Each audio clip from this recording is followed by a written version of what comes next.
मनरे प्रश्न आसे ए रथ यात्रा कहवा भितर कौन रथ उपरे यात्रा रथ यात्रा ना रथ को नहीं यात्रा रथ यात्रा ना रथ हूँ यार विशेषण रथ हूँ यार मुख्य आकर्षण रथ को नहीं यात्रा तेणु ये यात्रा ना हूँ रथ यात्रा तब ये रथटी केमिति ए रथर तात्पर्य कौन ए रथर वैशिष्ट्य कौन ए रथर महात्म्य कौन या जानवा चाहिए ताले रथ 6 मास आगरू तैयारी हबार उपक्रम आरंभ हलानी आज जो रथयात्रार अंतिम पर्व आम पहुंचीचे ए रथयात्रार रथ 6 मास आगरू तैयारी हेलानी आपण देखिए रथयात्रार रथ निर्माण शुभारंभ होता श्री पंचमी तिथि रे जो माघ मास शुक्ल पक्ष पंचमी तिथि रे ए रथ काठ बलजाग यज्ञ यज्ञ करा जाई रथ काठ को कटा जाई एवं से रथ काठ श्रीक्षेत्र पावन पुरुषोत्तम धाम रे ए श्री पंचमी दिन पहुंची थिला एवं रथ काठ अनुकूल पूजा ही श्रीमंदिर कार्यालय सम्मुख रखा जाइथिला एवं ए रथ काठर चिरट रथ काठ चिरार जो अनुकूल भगवान राघवेंद्र जो दिन जन्मदिन श्रीराम नवमी दिन महाप्रभु जो दिन जन्मदिन से दिन रथ काठर शुभारंभ होता रथ चिरार शुभारंभ होता रथ काठ चिरा ही पटा आरंभ होता एवं आपण देखिए पवित्र अक्षय तृतीया दिन यही रथर शुभारंभ शुभ अनुकूल होता एक पवित्र पवित्र तिथि रे ये रथ अयमारंभ होता जो दिन महाप्रभुंकर पवित्र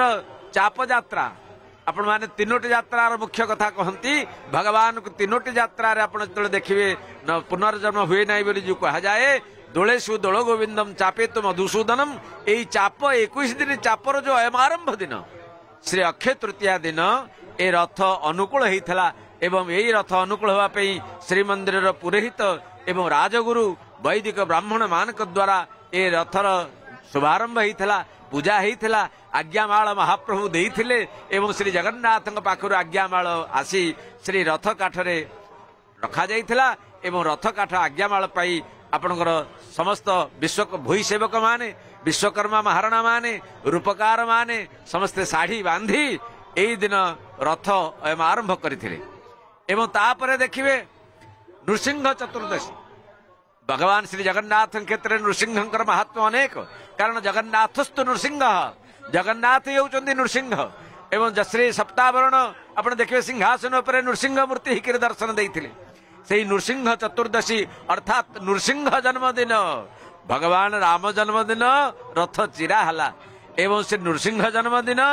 गुज अनुकूल हला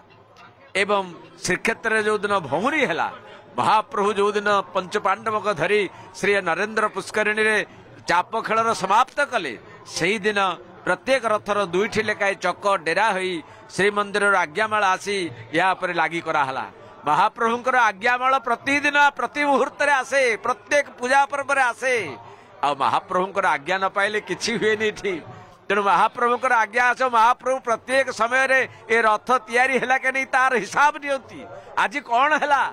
खबर जाए रथ आज चिरट है काठ चिरट है आज कौन है कहले रथर शुभारंभ है अक्षय तृतीया कहले आज कौन है ना नृसिंह चतुर्दशी आज गुज अनुकूल है एवं आज कौन है कहले श्रीक्षेत्र में भौरी उत्सव आज मंदिर आज्ञामाल आसिक चक 2टा लेखे तैयारी होकर चक डेरा है रथर चक आरंभ है एवं ए रथ खूब जोरसोर रे 60 जन महाराणा सेवक द्वारा ए रथ काठ आरंभ है एवं श्रीक्षेत्र जो दिन भौरी है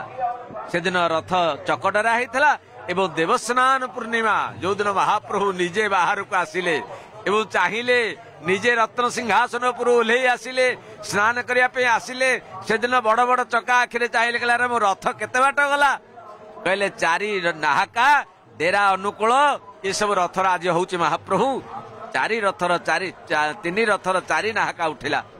एवं रथ यथाशीघ्र तैयारी करी शेष कर महाप्रभु आदेश दे फेर गर्भ भीतर को गले एवं गर्भगृह भितर महाप्रभु को ज्वर हो गला 15 दिन पर्यंत महाप्रभु बाहर को आसी पारे खबर नौले मो रथ केते बाट गला खबर आसला रथ महाप्रभु पूर्ण हो गला तैयारी हो गला कहले कौ दिन ताले रथ मो दुआर को आण महाप्रभुंकर जो दिन नेत्रोत्सव है